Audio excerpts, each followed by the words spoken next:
All right, and we're just waiting a little longer to see if anyone else is going to be joining us today.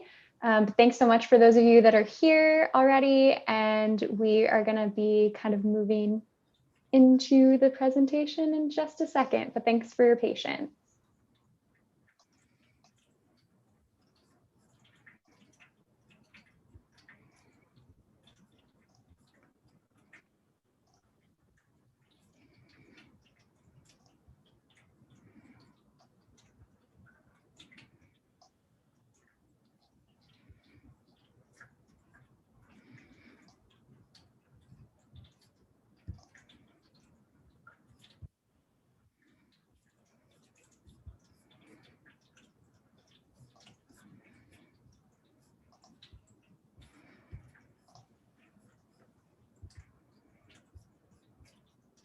All right.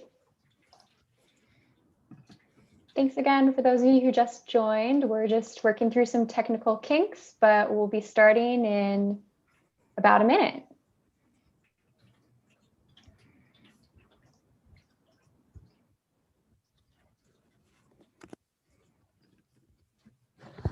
Vincent, if you want to start kind of welcoming people in about breakout rooms, that would be great. Sure thing. Okay, awesome. Welcome, everyone. Thank you guys for attending our summit today, and happy Earth Day. As we wait for people to trickle in, you guys can please rename yourself so that it has the number of the breakout room that you would like to attend. The breakout rooms are up here on the top right with your name and then your pronouns, just like mine right here. So I will be joining breakout room number 1, so it's a 1 dash, and then my name, and then my pronouns.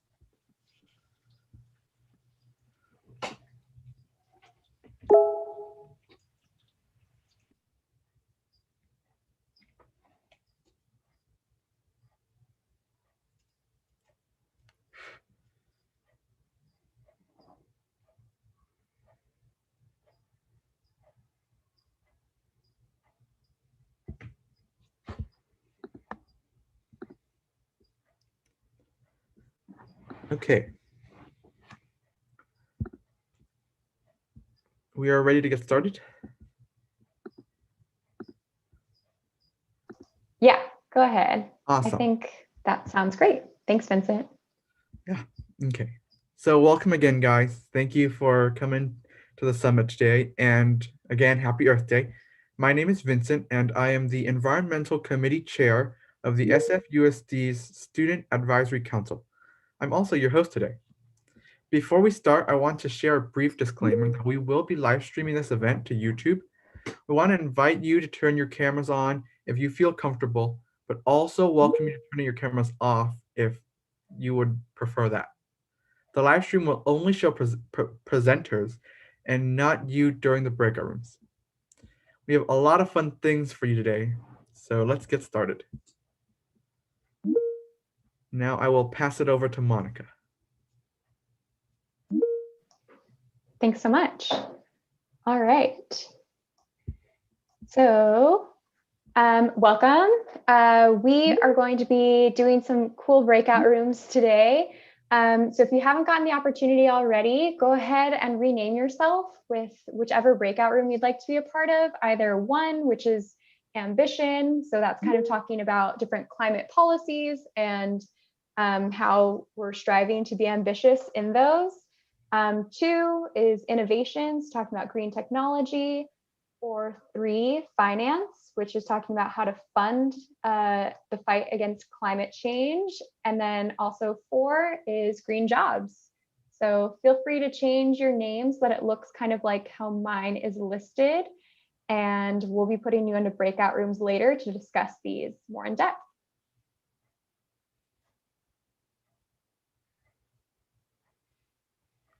I think we can move on to the next slide. Okay, so during today's event, we're going to talk about climate action ranging from the national, local to individual scale, weaving an environmental justice lens throughout the conversation. On the national level, Monica will share an overview and brief analysis of the Biden-Harris administration's Leaders Summit on Climate before Annie discusses environmental justice and SF Environment's Racial Equity Scan tool. We'll then go into breakout rooms to do our own analysis of the topics from the Leaders Summit on climate event with an environmental justice lens, specifically in San Francisco.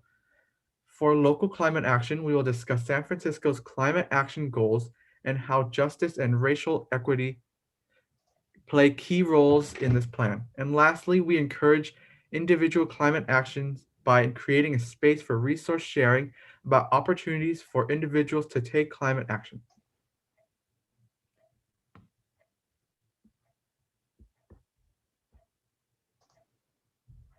All right.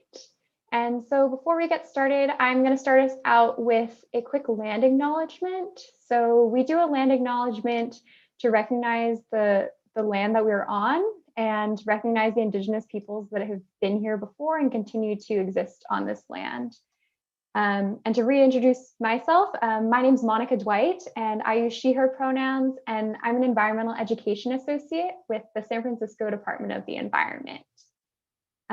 So for the land acknowledgement, we acknowledge that we occupy the unceded ancestral homeland of the Ramaytush Ohlone peoples for the original inhabitants of the San Francisco Peninsula. We recognize that the Ramaytush Ohlone understand the interconnectedness of all things and have maintained harmony with nature for millennia. We honor the Ramaytush Ohlone peoples for their enduring commitment to Warab, Mother Earth. As the Indigenous protectors of this land and in accordance with their traditions, the Ramaytush Ohlone have never ceded, lost, nor forgotten their responsibilities as the caretakers of this place, as well as for all peoples who reside in their traditional territory. We recognize that we benefit from living and working on their traditional homeland. As uninvited guests, we affirm their sovereign rights as First Peoples and wish to pay our respects to the ancestors, elders, and relatives of the Ramaytush community. As environmentalists, we recognize that we must embrace Indigenous knowledge in how we care for San Francisco and all its people. All right.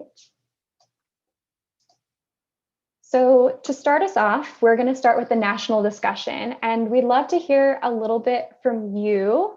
Go ahead and type into the chat box, what comes to mind when you think of national climate action? And as you start to type those out, I'm going to be sharing a summary and brief analysis of the Biden-Harris administration's Leaders Summit on Climate from this morning. We'd love to hear from you, whatever you're willing to share, whether it's a word or a phrase. Anything that you have to share is more than welcome. So a little bit about the Biden-Harris administration's Leaders Summit on Climate. This morning, we heard from global leaders as they addressed climate change and what many outright acknowledge as a threat to human health, safety, and security.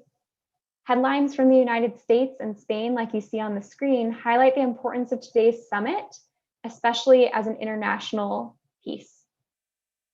Even though we're talking about this on the national scale, much of our national climate action is based in an international framework. So we're kind of going to be discussing both of those together.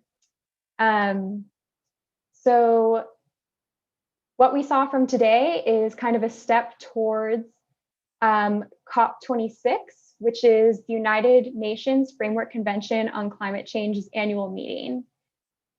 So one way that our framework is shared is through the Paris Agreement, which you might or might not be familiar with. But we're going to watch a really quick video just to learn a little bit about the basics of the Paris Agreement.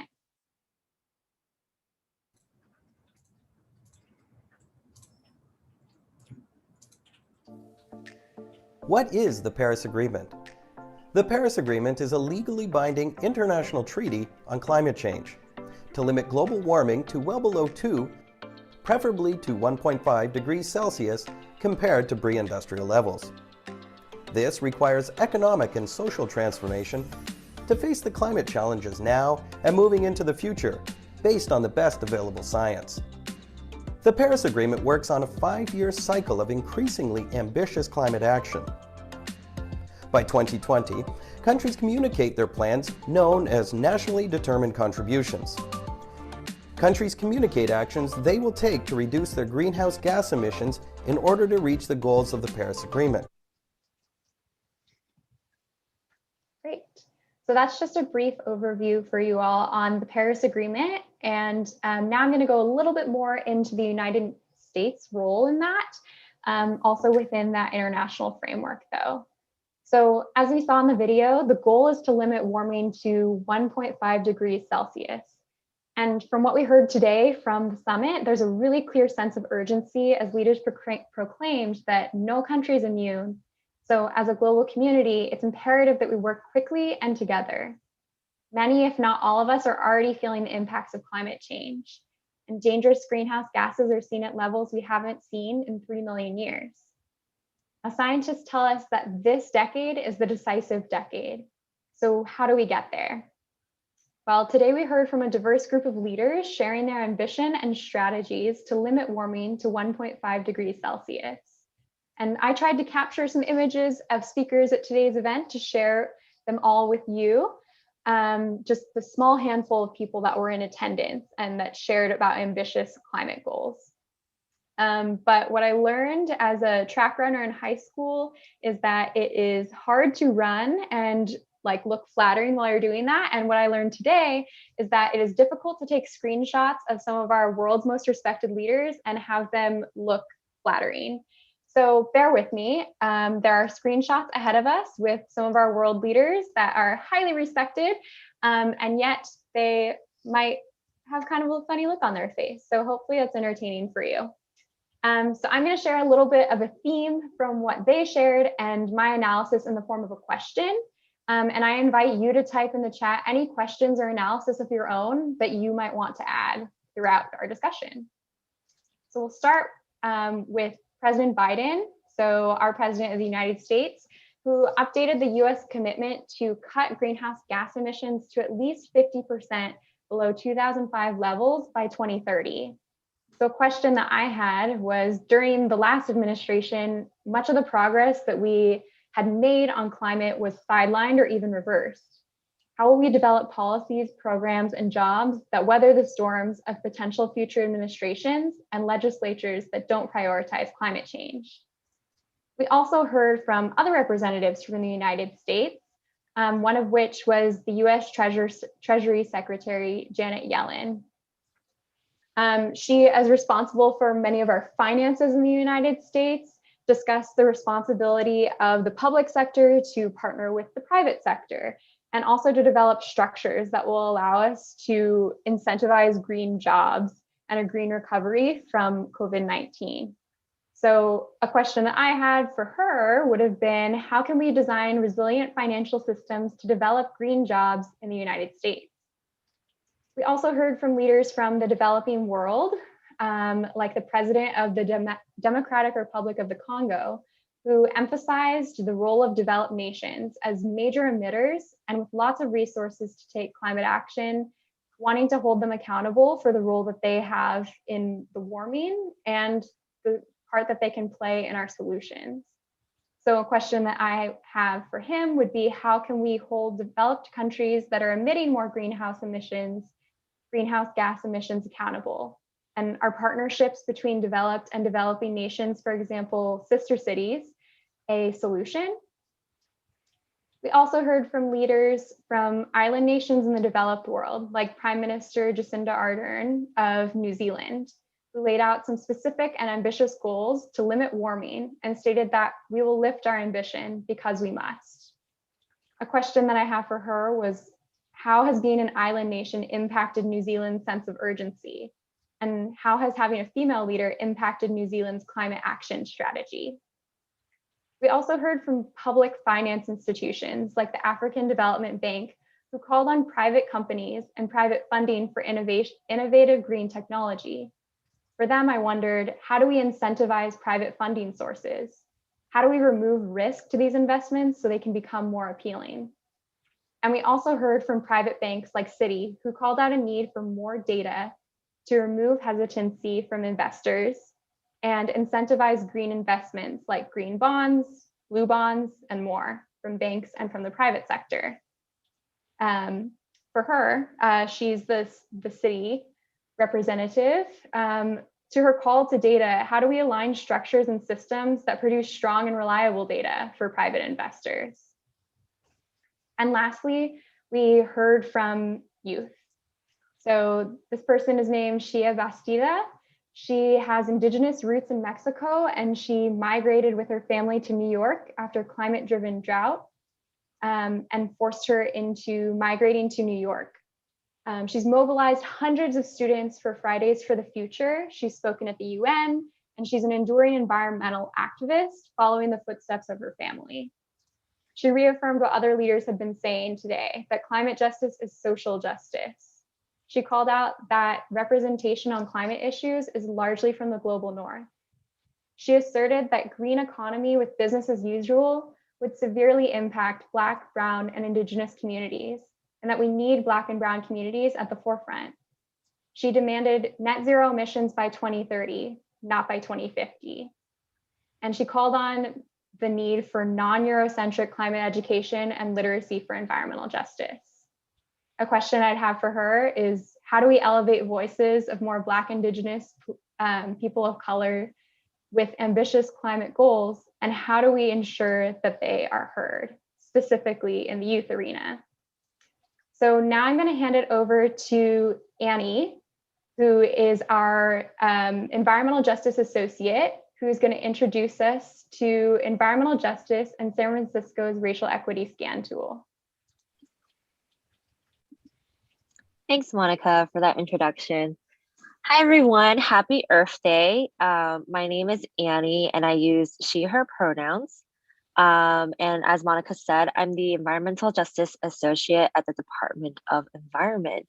And I'm so happy that we're highlighting the need for literacy for environmental justice, because environmental justice means very different things to different people, depending on where we live and who we are.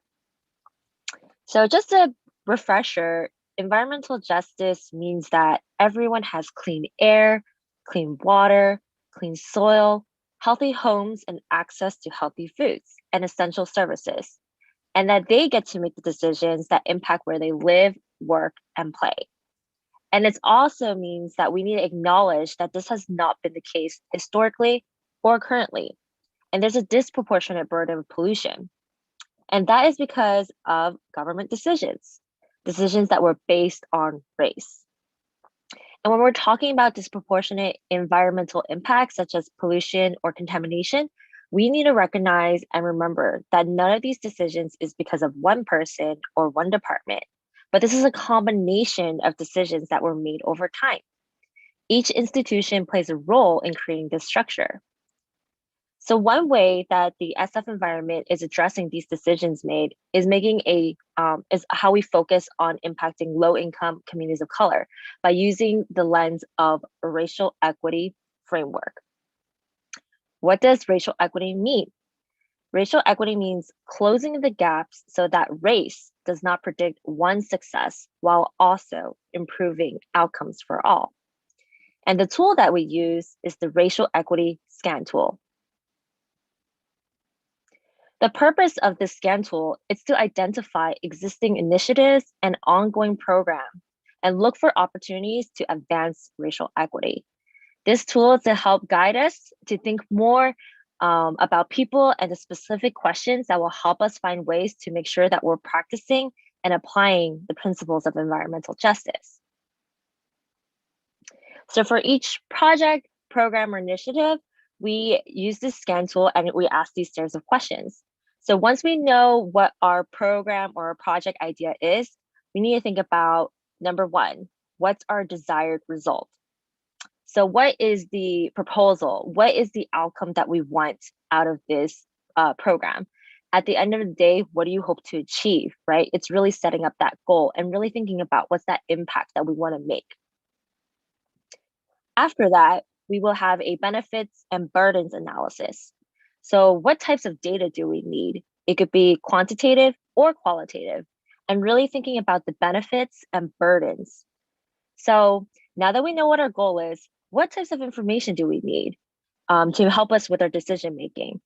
And really thinking about, do we even have enough information in the first place? And when we're thinking about this program or policy, we need to think about, okay, who is gaining from this and who may be hurt by this? For example, are we coming up with a program that might cost more time and money for people? Or is it something that's only accessible online? What about people who don't have smartphones or access to data? So something we need to think about as well is there an unintended consequence? Meaning, even though your intention was planned to be beneficial, it can be indirectly be a burden, which might create a bigger challenge for them. The next step after that is community engagement. And this is a really important and essential part of the SCAN tool. We have to think about who are the stakeholders, who are the people or groups of people that might be affected by this program or policy, and how do we make sure that they're included in this process? And we have to think about, okay, who has shown up in these spaces before, who has been excluded or may not have access to them, and who historically has had the most influence? How do we empower people who have not had the access or platform before to amplify their voices? And this is really important that it's not just one-sided of just us informing people, but really making sure that stakeholders and community members have that ownership of that project. And it should be a collaboration. Because again, environmental justice recognizes that people who are the most proximate to the problem have the solutions to solving the issues. And when we do ask for community input and knowledge, we need to make sure that they're being compensated for their time and efforts. After that, it's coming up for strategies for racial equity. Now that we know what our goal is, what information or data to make those decisions, and thinking about who may be impacted, we have to come up with a game plan, right? So we may be addressing some new barriers. What are the tools and resources that we can use to break down those barriers? And how can that program policy remove those barriers for people? For example, do we have resources in various languages? And if there's opportunities for community engagement, what time are those workshops? Is it during school hours, meaning youth can't be there? So we need to make sure that we break those down and make sure that it's accessible for everyone. After that, it's the implementation plan. So meaning now that we have a game plan, how are we going to put it into action? What other types of data do we need? And really going back as an example of the language accessibility, maybe we need to partner up with a community-based organization who has always had relationships with people in those community. And the last step is communications and accountability. How will we evaluate and report back the progress towards meeting these desired outcomes? So this means that we are taking responsibilities for our commitment to all these strategies that we came up with and making sure that people are part of the process, giving them updates. And for each program or policy that we think about, maybe we have to go back and tweak it and fix it. And meantime, revisiting all those questions that we're talking about. So the overall goal is to really have community members be owning this whole project and for us to really take accountability on what we say we're going to do. And this process does take time, but it's important because when we're thinking about environmental justice and advancing racial equity, we need to do this work and always asking the question, are they going to be better off? So moving forward, these are some of the questions that we're going to think about when you're all in the breakout room. And it's really important, again, because we have to focus on environmental justice when we're thinking about all these actions. And I'm going to bring it back to you, Monica. Thanks so much, Annie, for telling us a little bit about environmental justice and how we are using the racial equity tool to think about that implementation with our department. So as we go into our breakout rooms, I want us to kind of keep that lens on and continue to think about environmental justice. So we're going to be going into breakout rooms that are going to be led by a member or two from our SFUSD Student Advisory Council to discuss what we'd like from our national climate action strategy, to envision what we'd like to see more of, and to see how we can apply that environmental justice lens Annie was just talking about to the work more meaningfully to engage with our communities. So it looks like I think everyone has renamed themselves. Just a heads up, we are not going to be having the finance group. So the folks that would be leading the finance group are going to be joining our innovation group. So Yeah, thanks for your flexibility. So the breakout rooms will be really quick. The idea is just to get you all curious about these topics, and we encourage you to continue the discussion after the event with those around you. So whenever you're ready, Jocelyn, you can go ahead and place us into breakout rooms. Thank you, Monica. Everybody should be getting an invite right about now.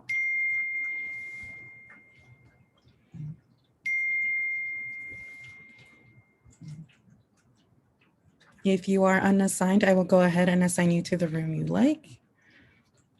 So one moment.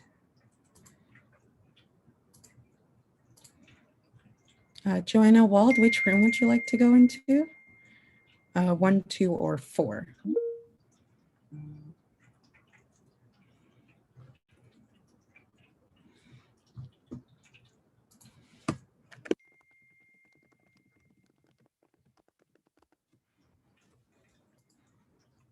I will go ahead and put you into the innovation room for the time being.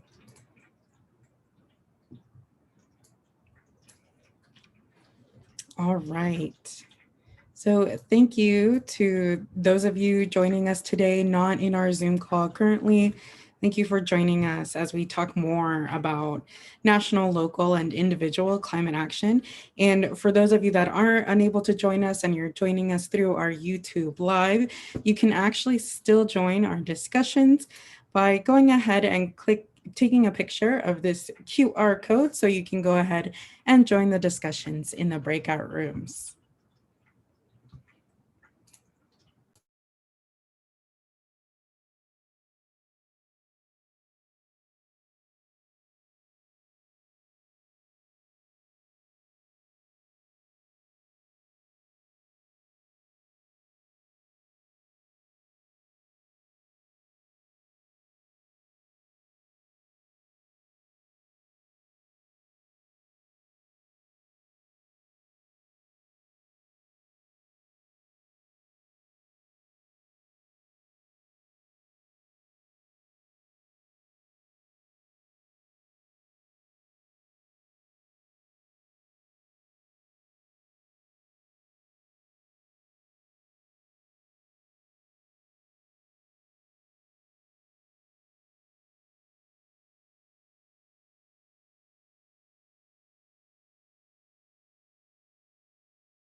Thank you once again for those of you that are joining us today as we talk more about national, local, and individual climate action.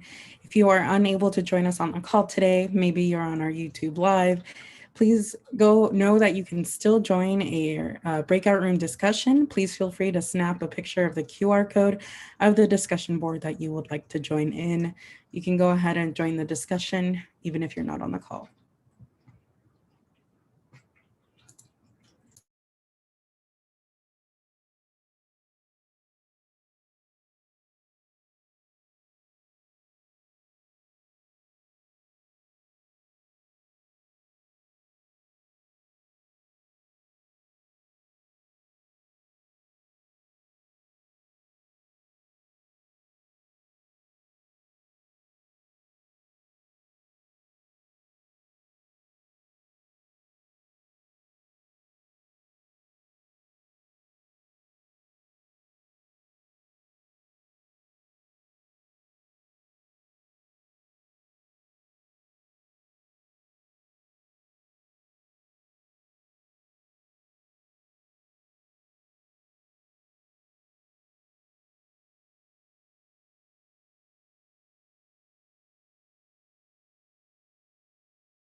Hello, we're currently in breakout rooms. If you would like to go ahead and write the number of the breakout room you would like to join, I can go ahead and assign you. We are not opening our third room, finance, but you can pick between 1, ambition, 2, innovation, or 4, green jobs.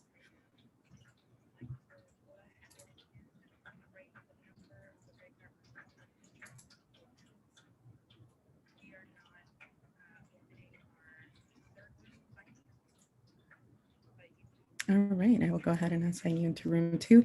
You should be getting the invite right now.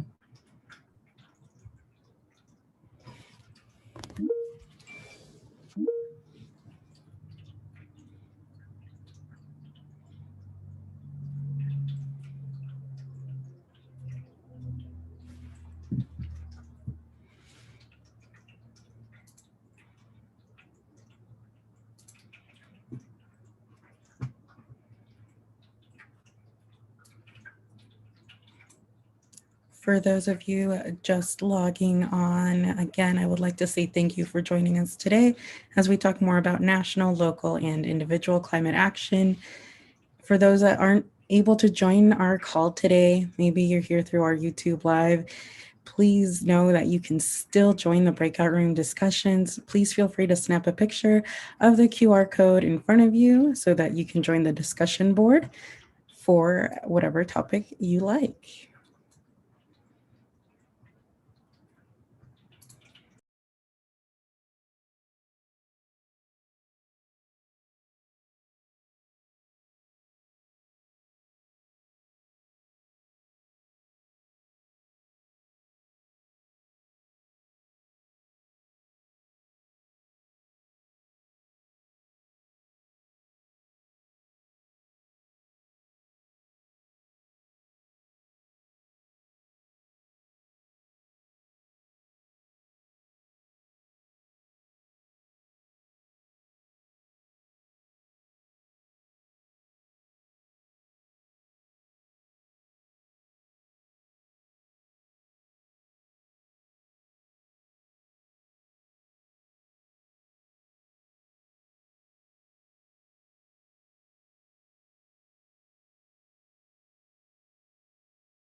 Hello, welcome. Please go ahead and let me know which one of these rooms you would like to join. There is only a couple of minutes left in our breakout rooms. You can pick between 1, 2, or 4.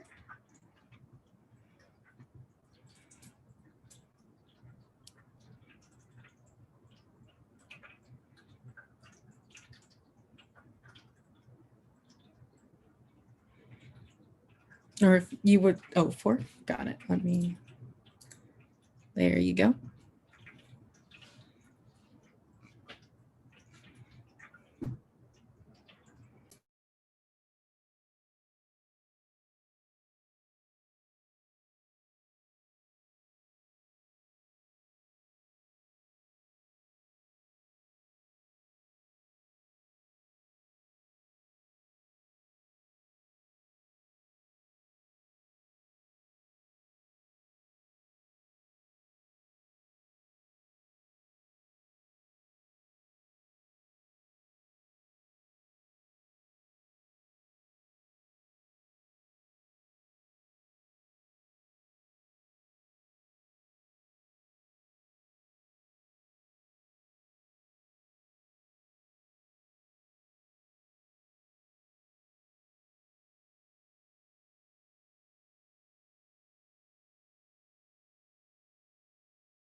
Welcome back. I'm just waiting on everybody to return before we continue.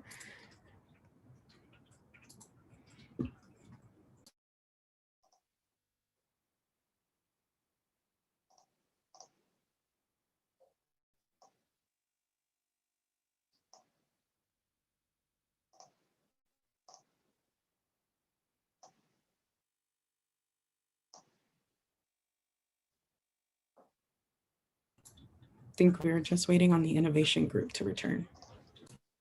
Thanks, Jocelyn.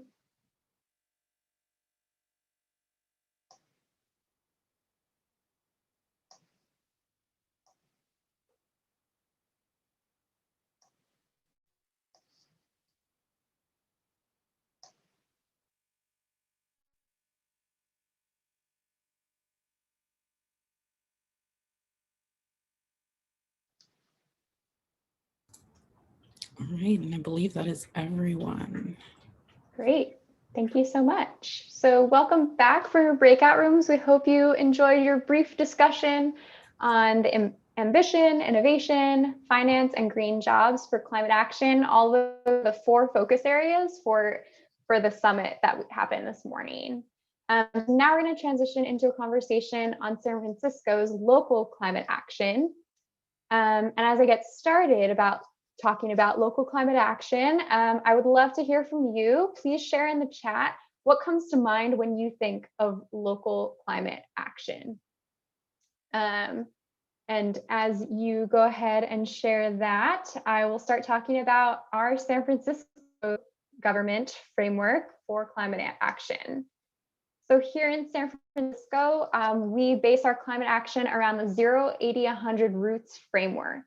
This framework says that we want to achieve zero waste to landfill and incineration. By 2030, we want 80% of trips in San Francisco to be made using sustainable modes of transportation. That means anything like walking or biking or public transit. And then we also want to achieve 100% renewable energy by 2030 and a complete phase out of fossil fuels by 2050. And the roots part refers to us sequestering carbon from the atmosphere using natural systems. So through our most recent climate action plan that we're designing, we're charting a path towards net zero emissions in San Francisco by 2050 and advancing racial and social equity and ensuring opportunities and benefits of climate action are available to everyone. To meet these goals, we're using a sector-based approach, and the sectors that we're focusing on are energy supply, transportation and land use, housing, building operations, responsible production and consumption, and healthy ecosystems. So I'm going to go a little more into depth about how we're doing each of these different goals. So our goals for energy supply are to transition to 100% renewable energy by 2030 and 100% renewable energy, 100% renewable electricity by 2030 and 100% renewable energy, meaning no fossil fuels, by 2050. In order to do this, we're working to get 100% greenhouse gas emission-free electricity at affordable rates, and we're investing in local renewable energy projects. To achieve 80% sustainable trips by 2030, we're working to encourage walking, biking, and transit, and electrifying any of the vehicles that do remain on the road. So in order to do this, we're trying to improve our transit systems, and that can look like making safer bike lanes and having more reliable and quicker public transit systems. We also recognize housing as a critical piece of the sustainability puzzle. And we recognize that the city plays a really important role in making sure that there's a sustainable future for all. So the goal is to increase equitable access to affordable, safe, healthy, and efficient housing by adding at least 5,000 units per year, with at least 30% of them being affordable. And we'll do that mostly through new zoning and targeted funding assistance. Our building operations goals are to require that all new construction be zero emissions by 2030. In order to do this, we are working on creating strategies that are based on ownership and system types and designing the system to measure progress towards this development.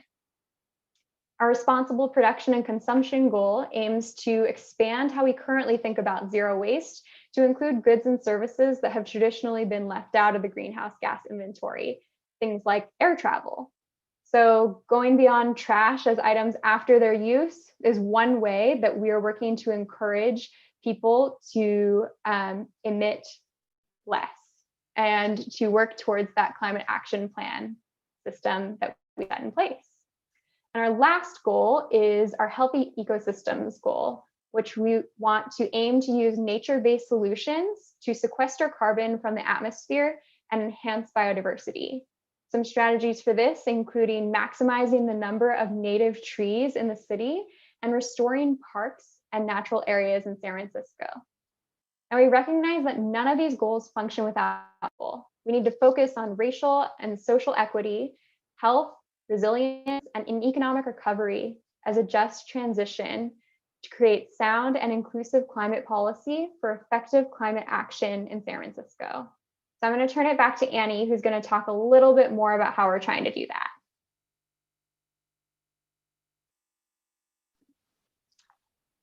Thanks, Monica. So how does climate justice intersect with racial equity in San Francisco? Next slide, please. So environmental justice issues are concentrated in low-income communities of color, whether it's concentration of contaminated land, outdoor to indoor air quality, or the location of polluting facilities. So if we look at these three maps, these are some examples of climate change impacts that happen in San Francisco. So extreme heat, sea level rise, and air quality. And if we were to overlay each map, meaning if we were going to put each map on top of each other, you can see that for the red areas in extreme heat, the blue areas for sea level rise, and even the darker red areas for air quality, some of them overlap each other in different neighborhoods. And that's a really big problem. So as we know that these inequities will get worse as the impact of climate change unfolds, climate change will impact everyone. But low-income residents and people of color will be, and there already have been, hit the hardest and have the least amount of resources to adapt. So again, we really need to think about who is in the conversation and really emphasizing the importance of community engagement and thinking about what are the changes that we can make systematically, such as our climate action plan. So what we're really doing is learning from our past examples and focusing on tackling these issues in a systematic level and really identifying what the root causes of these racial inequities are. And like Monica said, our climate action plan is people focused and people centered. And we really want to make sure that we're advancing racial equity, racial and social equity, health, economy, and resilience.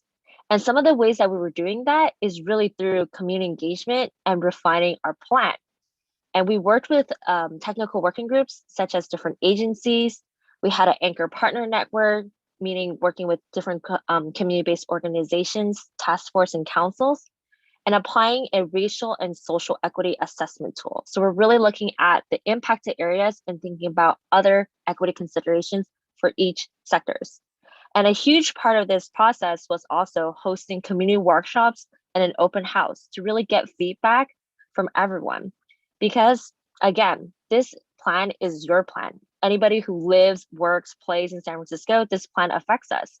So those workshops really focus on hearing about your opinions and concerns on how we can take climate action in San Francisco. And we want to make sure that it aligns with your goals and activities.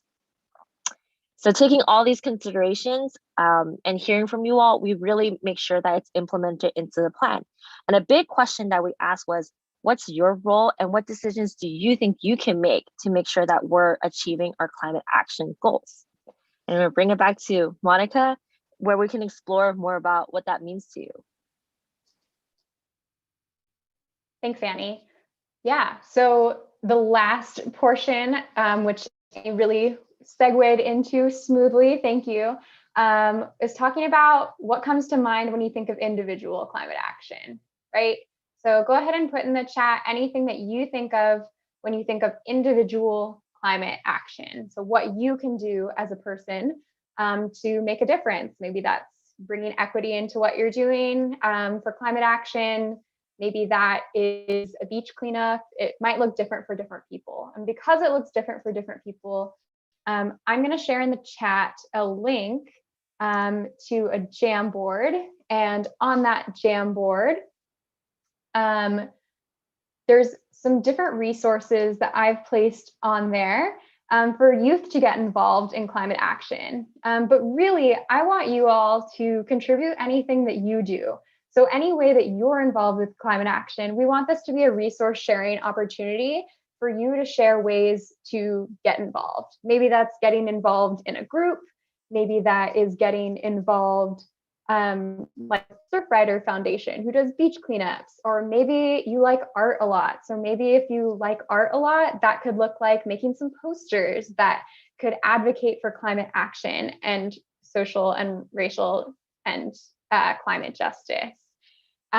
Maybe it looks like playing games with people. Maybe there's like a tragedy of the commons game that you could play with people to understand the relationship between shared resources and how when we share resources, oftentimes they can get exploited or we can use too much of them, right? So I really encourage you to hold on to this link and add any resources that you know of. I know Advisory Council is a great way for you to get involved if you're with SFUSD, so you can go ahead and add a post-it note with that. There's lots of ways for us to get involved. And here I listed two. COI16 is the youth version of COP26, so that UN Framework Convention on Climate Change, that international treaty for that. And if you'd like to get involved with that, I'm the USA country coordinator for that. So you can go ahead and follow that link, and there will be lots of opportunities to hear from you on how to influence that international climate action we've been talking about.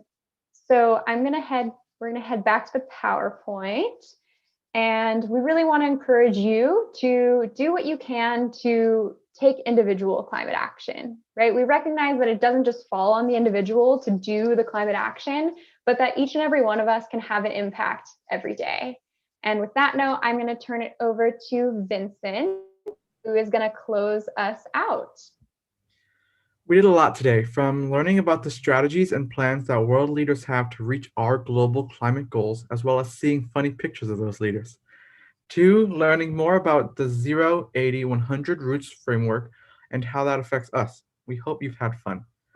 Before we let you go, we would like to encourage you to participate in climate action this month and every month, however that looks for you. Whether it's volunteering with literacy for environmental justice, designing a MyCap individual climate action plan, or protesting to have your voices heard, we want to thank you for fighting for climate action and climate justice. To end us off, I have a short quote from the Lorax and Dr. Seuss. Unless someone like you cares a whole awful lot, nothing is going to get better. It's not. We hear all the time that we are the future, but we are also the present. Every single person here is smart and powerful, and together we can make a change and save this beautiful and diverse planet that we call home. Thank you to all of you guys for caring a whole awful lot about our environment. Thank you all again for attending. We hope you were able to learn about new things and have a meaningful experience at the event today.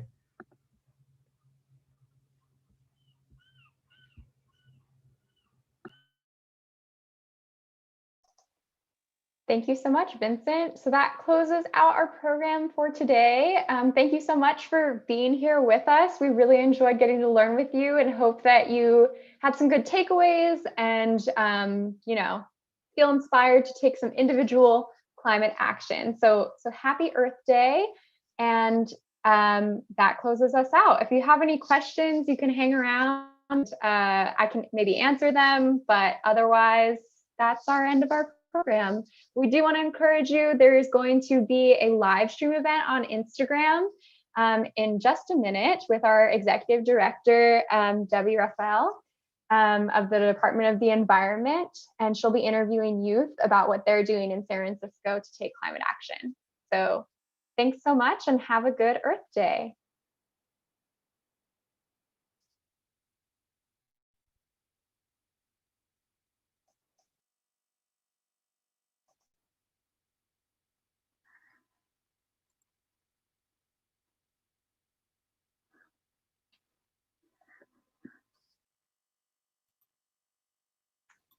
Oh, sorry, go ahead.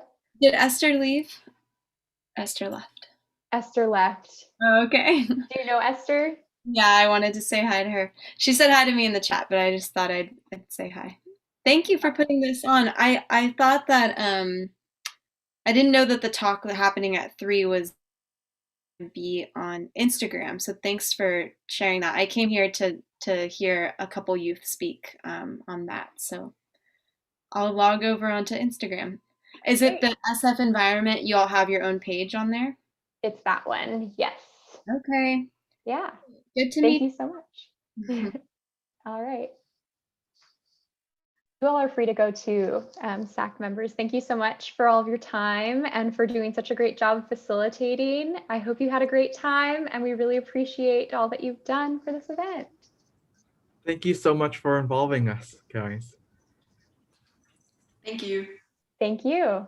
Thank you. To answer the question for the dance mission, I believe it's on Instagram. Double check though if you hang just for 1 second, Megan. Yeah.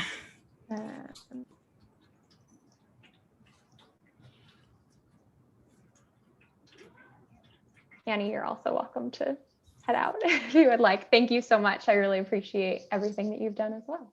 No problem. Great job, everyone. Shout out to SAC members. Shout out to School Ed. Y'all are awesome. Right back at you. We really appreciate all that you did for this. And we'll circle back with you at another time. Sounds good. Have a great Earth Day, everyone. Happy birthday. All right, let's see, Megan, I'm pulling up the event. Yes, it does look like it's on Instagram. So the link for that, or it's our SF Environment Instagram. But the link is right there. I just put it in the chat. Yeah, that's the location for it. Hopefully that helps you. Sure. All right. I think we can close it out, Jocelyn, unless anyone else has any other questions.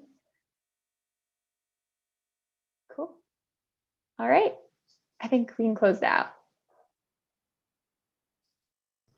Yep, sorry, I was replying to the waiting room. But I will close out. Thank you, everybody. Have a good day.